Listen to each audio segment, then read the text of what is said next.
right, here we go. Radioddity GS-5B. Open her up. So, little manual.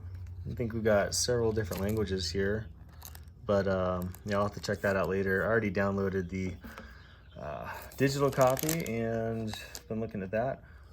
Oh, these guys sent me a programming cable. That's awesome. Charging cradle.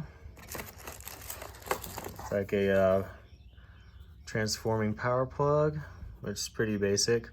So what is this? This is an output of 12 volt, 500 milliamp. So you've got a little high gain antenna here. This reminds me of the Nagoya 701. Kind of feels like it too, about the same length. Little earpiece thing. And then looks like the belt clip is in here with the lanyard probably. But now, the part I'm really excited about is the radio. Welcome back to Backcountry Amateur Radio. I'm going to talk a little bit more about this Radioddity GS-5B. I really like this radio. It has a really solid feel. There's nothing loose on it. I can change out the antenna with the Nagoya NA771. Little bit better reception. But other than that, I feel like it's just a really solid build. Something that I can just literally throw in my backpack or drop on the ground and have it still be reliable. It's got a screw-on battery to keep it together, so the battery's not going to pop off. As far as charging, on the note of battery, USB chargeable. There's so many things I can think of that is so useful. I can charge it in a car. I can pick up a charging cable at a gas station. I can connect it with that USB to my solar panel or my battery cell. So I don't need to have a whole ton of special cables to charge this. To be honest, I've not even used the charging cradle or the charging cable to connect to the cradle since I got this. I've only used the USB charging. So I really dig that.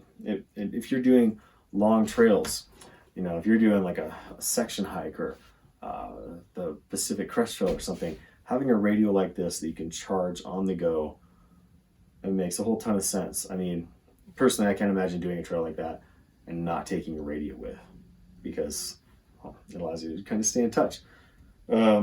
So anyhow, I think that brings up a whole wide range of versatility. So I think for backcountry skiing, I think it's nice. I can obviously unscrew the antenna, attach it remotely with a separate coax, set up a counterpoise, and keep that reception and transmission really solid. Maybe even increase it.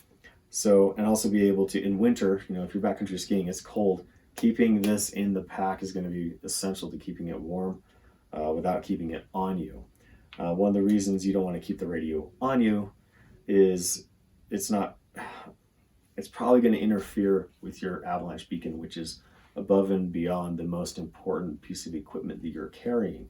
So one of the reasons to do a remote antenna mount on your backpack is to get this outside of that gap between your shovel in your backpack and your probe and your body. If you can get the antenna out away from that, it gives the signal a little bit more chance to get out and be better heard.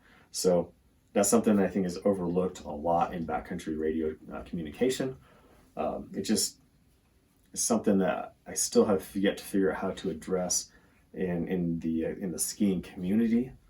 But hey, that's all right. We're not always going to be skiing. Some of us are going to be hunting. Some of us are just going to be hiking, trail running, whatever it is. You know, we're going to be in the backcountry though, which makes this nice. I don't have any digital features on this. It's just an analog radio, 2 meter and 70 centimeter, and I can use that in so many places when I'm hiking. And if I can get the remote antenna mount going, I can use bigger battery antennas to do the job more efficiently. So, gosh, I really like it. Also, the speaker mic interface. Now, I don't know how this works with the if there's an option for the dual PTT speaker mic, if that works with this. currently what I have is a single PTT speaker mic, and it only activates the B band, so the lower band on the screen. So when you look at this, no matter what I do, when I push this, no matter where the arrow is on the screen, it's only going to transmit on that lower band. So something I need to look into with Radioddity, but I'm sure there's a solution coming around because this is pretty sweet radio. Bluetooth programming. If you haven't checked out my videos for programming this thing, please do. They're the 2 most recent videos I put up besides this one. And keypad programming is super simple. Bluetooth programming is genius. I really, really like that. This radio is so easy to use, and I think if you're a new ham, or if you're going to be out in the backcountry a bit, having a radio like this is so nice because it's so straightforward. Audio reports. Wow. The audio that comes through the speaker panel, which behind the keypad, it looks really good. The audio that comes through is really, really great at high volume. It doesn't get that rattly, tinny sound. It's a 1,000 milliwatt speaker, and I have no complaints about it. It sounds excellent. As far as audio reports, like tagging a repeater, I get on the repeater and I've asked multiple people about, or multiple other operators about the clarity of my voice, because I don't want to sound muffled. I don't want to sound like I'm talking through saran wrap. This does pretty well. I'm gonna have a lot of fun this winter testing this out. Hopefully this summer too, get on the trail. But I just want to say thank you again, everybody, for watching my videos. Please, again, check out the programming videos for this radio. There's a link in the description below. Save you 15 bucks with the Radioddity if you choose to shop with them. Please check it out. And also, please subscribe. Please help me grow this channel. And please hit the thumbs up and share it with your friends. I look forward to seeing you down the trail. Backcountry Amateur Radio.